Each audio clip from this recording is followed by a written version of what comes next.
Welcome back to Good Morning Tobago. Well, viewers, while things are heating up here in the politics here in Tobago, there's a lot of fight happening down in Trinidad as well as we are preparing for local government elections in Trinidad. So to just give us an idea of some of the things that are happening within that political space, we are being joined right now by Mr. Clyde Weatherhead of the UNC. Good morning and welcome to you, sir. How are you doing? Good morning, ma'am. Um, Let me make it clear, I have nothing to do with USC, ma'am. Sorry about that, sir. All right, so give me your As a matter of fact, since 2017, I have no affiliation with any political party in this country. all right, I stand corrected. No, I mean, give us your idea what's been happening in terms of the local government elections, where these allegations of bribery to cross the floor and so on are happening within the space. Well, it's a lot of noise about a lot of things that have nothing to do with local government. First of all, we are being told by the ruling party in the parliament and in the cabinet and government that this election is about local government reform. Well, in 2019, they told us the same thing. But local government reform is not going to be carried out by anybody who is going to be elected on the 14th of August. There is an act of parliament to deal with local government reform. It was passed last year. And as the Prime Minister said in his meeting in St. James recently, that for 3 years now they're working on local government reform, meaning his cabinet and his government. So local government councillors and aldermen cannot implement an act of parliament. They cannot get the president to proclaim other parts of the act because you know what happened when the matter reached to the Privy Council. The act was passed and it was supposed to be brought into force by proclamation, which means that the president would be told by cabinet which sections of the act had to be brought into operation. And they brought sections 11 and 12 into operation simply to extend the term of the sitting councillors and aldermen from 3 years to 4 years. The Privy Council ruled that that was illegal and they had to call an election. So the election was set for the 14th of August. Now, that act is an act of parliament. It is not some um, policy of some regional corporation somewhere. So it has to be implemented by the cabinet and the government. So that what else of that act is going to be proclaimed, no councillor, no alderman, no corporation is going to decide that. That is cabinet's business. The former AG was made the local government minister, and he is in charge of implementing local government reform. The other aspect of the reform, because that act that was passed amended several acts, including the Property Tax Act. And by that amendment, property tax will not go to the consolidated fund, which is the basically the pool of money that the government has, that where it collects taxes and so on. They all go into that fund and is disbursed out of that through the budget. Mhm. So property tax will now go to the regional corporations. And again, the Prime Minister and the leader of the PNM is saying, well, we boasting, we giving this money to help the corporations have a steady income and so on and so on. But when the Property Tax Act was first passed in 2009, the money from property tax was all going into the consolidated fund. It wasn't going anywhere near local government. At that time, I was a member of the COP, and I know that when we analyzed that bill and we criticized the property tax, one of our criticisms was that that tax should be going to local government. Now, based The, the, on the the, the legislation that we government never have amended now, that until last year. uh, Yes, so sir. based on the legislation that we have now, are you seeing any difference? Are you confident that that money collected from the property tax regime will in fact go to local governments. Yes, it will because of the amendment last year, but that amendment cannot happen in terms of it cannot go to any corporation until there are new roles and the tax can be collected from the persons who have property which is domestic or in that sense it is not commercial, it is not industrial property, no farming property, it is where you live. So that portion of the property tax will go to the local government. But at the moment, it cannot go anywhere because it cannot be collected until the new rules are set up. And the court had ruled that for the new rules to become effective, they have to have valuations done for 50% of the properties. And the Minister of Finance says that has been done. But at the moment, I have not received any valuation notice. I have not received any notice according to the law as to what my tax ought to be, so I can accept it or challenge it. And no other person has received that. So when exactly that will happen, we don't know. Hmm. Now, and in terms of some of the issues, I mean, are we hearing enough about those issues or the changes that are going to come with the new local government legislation? Are we hearing enough of that from the parties contesting the race and from the political platform? Well, definitely no, because the government, the Prime Minister, and the leader of the PNM, when he spoke in St. James, he said, well, listen, you see, tonight, I'm not talking about local government reform. There are other people contesting this election and are going to start hitting them bois tonight. And he spent almost his entire speech attacking the leader of the NTA, Gary Griffith. Hmm. And because he says people have to know about Griffith. Griffith is not a candidate in local government election. So what is his point? And well, of course, I haven't heard the UNC talk about anything different.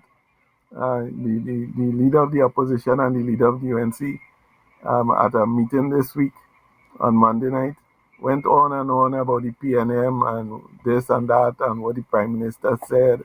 And so the real issue of local government is not an issue in this election yet.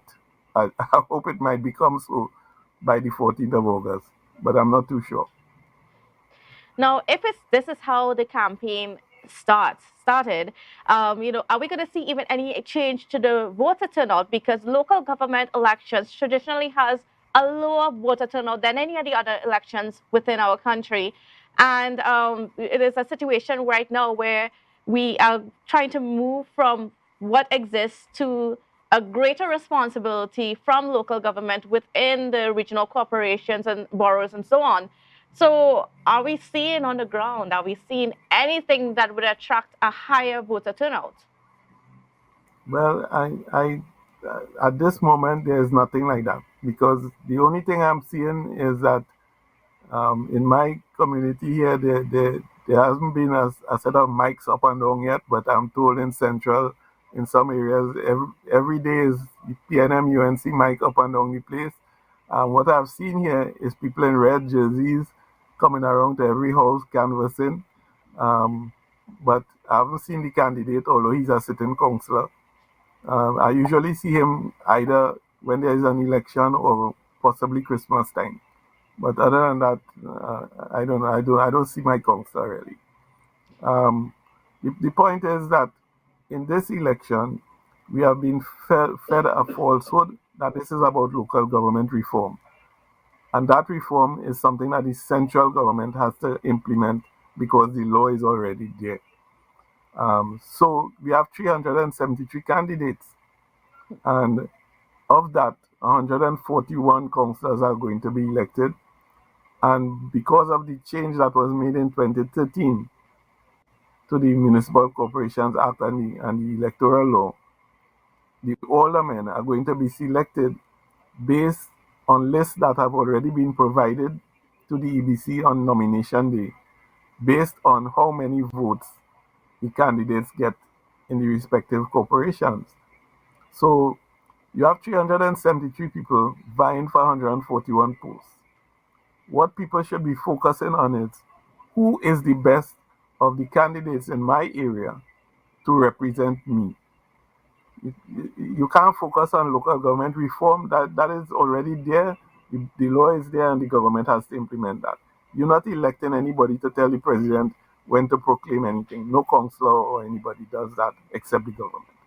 So what you are electing is a representative for you, for your area, on the municipal corporation. And if there are three candidates in your area or two, you have to decide of those two or three who is the best. And you can't decide that based on political leaders of parties attacking one another and raising issues that have nothing to do with local government. So the candidates need to come out here and talk to us, tell us what are their plans, what are their qualifications to represent us, what is their history, so that we can choose among the candidates. No, I mean, while you say that people should choose based on who can best represent them, represent the municipal corporations and so on, we have the issue of race, unfortunately, rearing its ugly head, as unfortunately it does in Trinidad. I mean, are we? And is there any signal or any sign that we are moving past having race being a deciding factor within our politics? Well, I don't subscribe to the view that race is a deciding factor in our politics. I don't subscribe to this notion that there's an African party and an Indian party. That is nonsense that is used to divide the population. What I'm concerned about is the Prime Minister of this country getting on his political party platform in St. James and telling the country that the parliament could possibly pass a law that will provide guns to one ethnicity to kill people of another ethnicity. I think he's bordering on sedition by those statements he made that night. You can't, first of all, Parliament does not pass a law about any particular person or group of persons. That is what you call ad hominem law. And that does not happen. Secondly, he is given an interpretation to a proposed policy from his opposing party, and it is not law, it is not even a bill in parliament, it is nowhere being discussed except on the platform. And he comes and says, here's an example of what this stand your ground law kind of thing can do. If a ball comes into your yard and is a child's ball and the mother comes in the yard, you could shoot the mother because you might say, well, she coming in my yard to do me something. Now, we have had no history of anything like that. That is what happened in America, where white racists might shoot a black child because they say, "Oh, he walking down the road, he approaching my house, and I fearful, so I shoot him." That is not our experience. That is not our history. And what the prime minister did that night was attempt to introduce the notion that the two major ethnicities in this country and in particular in Trinidad should be fighting one another. And that is what, in the Sedition Act, which comes from 1920, is part of the definition of sedition in terms of pitting one section of the population against another. So I think that is completely wrong. It has to be condemned by everyone, and it does not have a single thing to do with local government. It has to do with the nasty politics that emanates from the platforms of both the red and yellow parties. Hmm. And that, as citizens, we need to reject all of that. And as you mentioned, the crime situation, are we sufficiently addressing it in from a political standpoint? Because I mean, every day when you look at the newspapers and you look at the headlines, there's so much gruesome criminal acts being committed out there, but we're not seeming to get to the heart of why it is happening and actively doing something to stem it, mitigate it in some kind of way. Well, let me start from what is our right as citizens of Trinidad and Tobago. Our right is to have safety and security. and we have, according to our constitution, a right to life.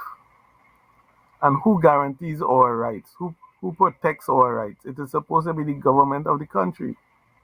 So when they tell us that crime is a problem and is all of us deal with it and so on, but when you're talking about, well, the US say they're going to help stop the flow of guns into the Caribbean. You're not saying it's all of us get the US to do that. It's the government getting out. So they play both sides of that story. And the reality is, as I mentioned on Facebook last night, we have crossed 10,000 murders since 1994. We are over 9,300 murders since 2000. And before 2000, we did not experience in this country 200 murders a year. But every year since 2000, we have had more than 200 murders a year. So all who have been talking all these years about they have crime plans, they put it in a manifesto, and then they turn around and say, well, it's not we to fight crime, but you put it in a manifesto to get elected to government, and then you say it's not our responsibility. Well, it is the government's responsibility. The guaranteeing of my right as a citizen, the protection of my right, is the business of the government. And they have failed miserably. Mm.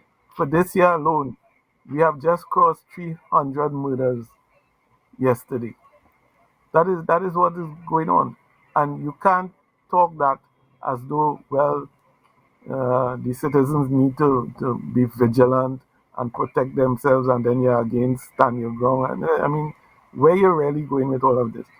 Then you go on a platform and you're up and down the place about how many licenses were issued to citizens, and that is militarizing the society. But you're talking about local government and increasing municipal police.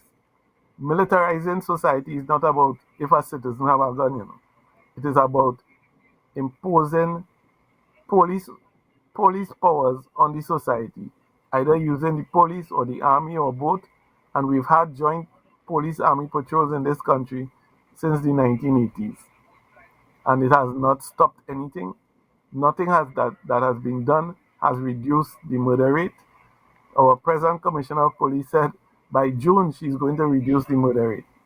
Well, I didn't know if it was June 1 or June 30th, but either way, she has not done it. Mm. We have had 300 murders for the year so far this year as of yesterday, which is almost exactly half the year. And last year we had 600 plus, which was a new ghastly record. And it seems that we are on the way to equaling or surpassing that this year. Where are we safe? We're not safe in our homes. We're not safe on the street. The last murder yesterday is a man sitting in his car and somebody come and shoot him up, and that's the end of him. Yeah. So right here in my community, in Trin City Mall, a man is in his car in the car park, and they come and they execute him. So where is our safety? Where is Now, it? It has not happened for 20 years, I know as and we're on that I'm not topic of hearing crime, and anything. I need to bring this into the conversation. Now, in April, we had that CARICOM symposium about using public health, considering crime as a public health issue. And one of the things coming out of that was the need to appeal to the US to monitor their borders to ensure that guns don't leave their borders. Because, of course, we don't produce guns in the Caribbean, and our leaders determined that the guns are coming from the US. It again showed up at this meeting that took place, these meetings that took place over the past couple of days here in Trinidad, in regard as the CARICOM met for their 45th assembly. But is that going to be effective? Is approaching the US, getting that commitment from the US to monitor the exportation of guns from their borders, is that going to be effective towards reducing the levels of crime that we are seeing, especially here in Trinidad? Well, I doubt it very much. The reason is, when was it, last week? There Yes. was another mass shooting, and how many people were killed simply because they were enjoying themselves at a function, and somebody decided to shoot them up. the mass killings in the U.S. has not declined in the last several years, even with changes of administration.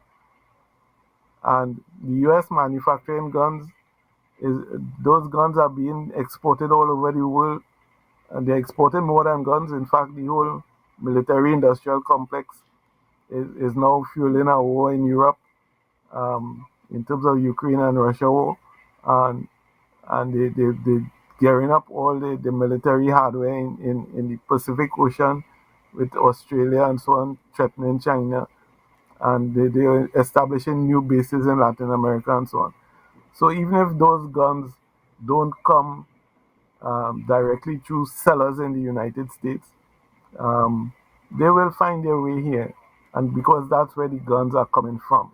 The problem is we were told that two OPVs was going to stop guns from coming in the country. Now we are told by the National Security Minister and the government that really the guns coming through the legal ports.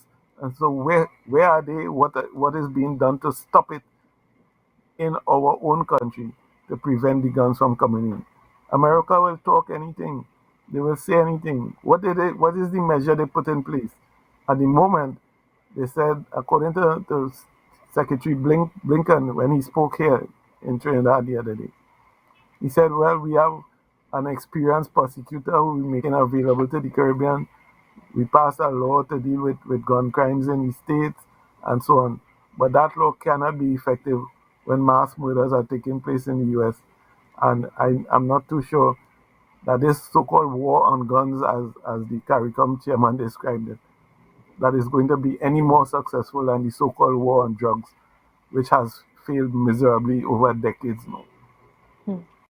And coming back home to the local government elections, can the new administration, I would say, of the whoever fills that seat, whoever leads the local government in whatever municipal district and so on, would they be in any kind of a position to make a difference with the crime situation that we are facing?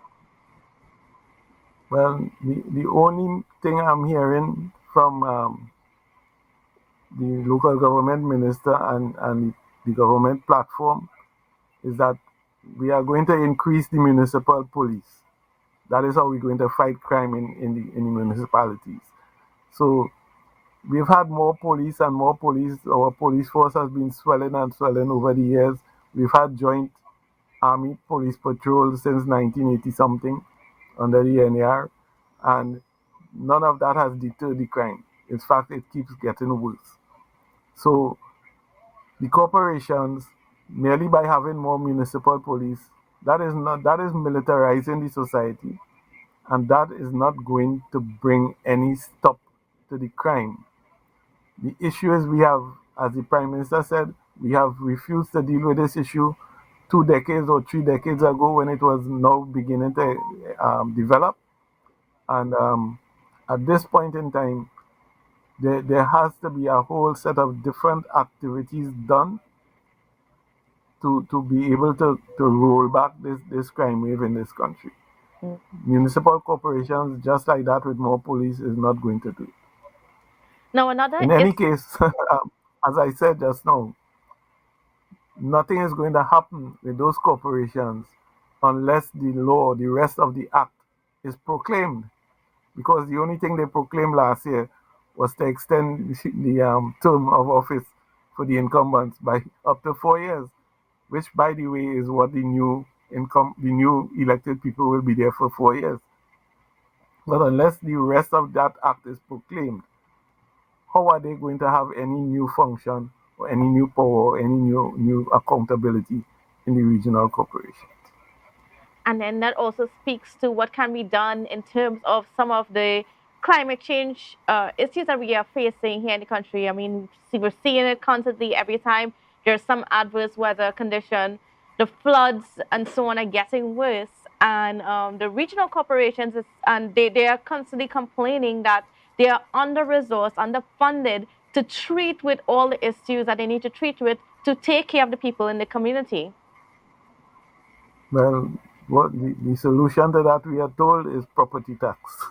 So That will give them a steady stream of income and so on. And the LG minister who said, "Don't call me AG again, call me LG." He's been on the platform talking about how much millions this is going to mean to every corporation and so on. Well, you tell me, why is it that streets in my area and drains, streets are being paved, and I saw to this morning a post on Facebook that some people said donkey years the street need paving and is only now. So I mean, we in this old nonsense politics that vote for the government candidate because we paving your street. In fact, the last local government election on my whole avenue in Twin City, only my street was paved. So I was getting worried as my neighbors would start saying, "Man, you're supporting the PNM now." Like they come and they pave your street. No, but it is ridiculous. Why is it only possible a few weeks before election that street paving is taking place, which has been neglected for years? And that kind of nonsense is long time politics. That is old time politics. And we're being lied to and told, well, if you vote in this local government election, you're voting for local government reform. You're not voting for no reform. There's an act there that the cabinet has to implement. That is what is happening. So what you're voting for, I keep saying to people, you have to vote of all the candidates that you never chose who is the candidate. The parties choose and you have no say in it. But of all those who are in your district, you have to select who you think can best represent you. That is the only option at this time in this election. And do you think that the people on the ground, do you think that they care? Do you think that they are paying attention to what the real issues are? Or is it that they're just going to, just watch from a distance and be like, government come, government go, it's going to be the same old thing? Well, and that that notion of who comes and who goes and is the same old story. I think that has led to the low voter turnout in local government elections over the years. Um, People are, I see people basically complaining now about, don't come on, mama guy, me by paving a road or fixing a drain or putting a new standpipe. That is long time standpipe politics. I think people are beginning to reject that. Of course, there are people who are saying, well, I had a vote from a party. They may not even know who the candidate is. If people, after people in office almost 4 years now, and people don't know who the counselor is, who voted for that person. Some people in that district voted for them, but you don't know who they are after they've been in office. How are you going to know who they are on the 14th of August Hmm. after nomination recently? So Uh, unless the candidates come, tell the people who they are, what they are, what they are about, what their plans are, and people assess them on those things, then we're going to have the same old nonsense over and over again. All right. Well, I want to thank you so much, Mr. Clyde Weatherhead, for joining us this morning and giving us a perspective on all that's happening, especially with the local government election, what's been happening nationally with crime, major issues that are facing us here in Trinidad and in Tobago, because of course, what happens in Trinidad affects us here in Tobago. So thank you again for joining us. Sure, welcome. And next time, maybe we could talk about Trinidad and Tobago and that relationship that we have not made correct Ah, yes. since independence. Certainly, certainly. All right. So, yes, so we will be connecting with you again sometime very soon to discuss some of those other features. All right, well, viewers, I mean, like I said, it's been a pleasure being with you this morning. We've had a really exciting week here in Tobago, and we are looking forward to what's coming in the next few weeks. I mean, we're following, like I said, we're following what's happening with the local government election because that's really important. We had CARICOM meeting in Trinidad celebrating the 50th anniversary of CARICOM. And what's interesting about that as well is that, even though that we're celebrating CARICOM and there's all that talk about greater inter-Caribbean, interregional connectivity and so on, that message doesn't seem to be meeting down to the man on the ground. You're not seeing from the people that gravitation towards recognizing that we are one Caribbean and so on. It seems as though it's the level of talks are remaining at the leader level. So they made some commitments this week as to improving the relations and the connectivity and putting the CSME together in a firmer way.